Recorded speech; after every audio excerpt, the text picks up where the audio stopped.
Once upon a time, in the lush green forest, there stood a proud teak tree. He was tall, sturdy, and handsome. Right next to him grew a small, humble herb.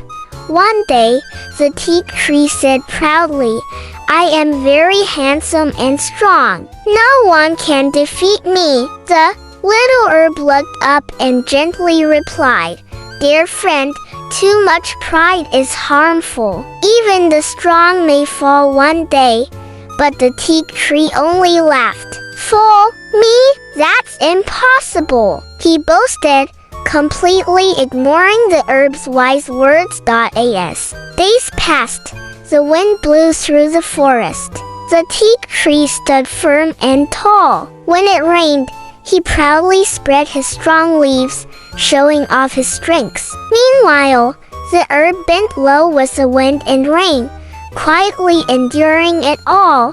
The teak tree often mocked the herb, saying, "Look at you, so weak and scared, always bowing." The herb stayed silent and humble. Then one day, a mighty storm swept through the forest. The wind howled, the trees shook. The herb bowed low to the ground, swaying gently with the storm.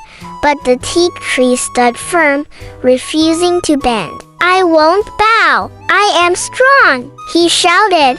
The storm grew wilder. The teak tree tried his best to stay upright, but he could no longer bear the powerful wind. His roots began to weaken, his branches cracked, and with a loud crash, he fell to the ground.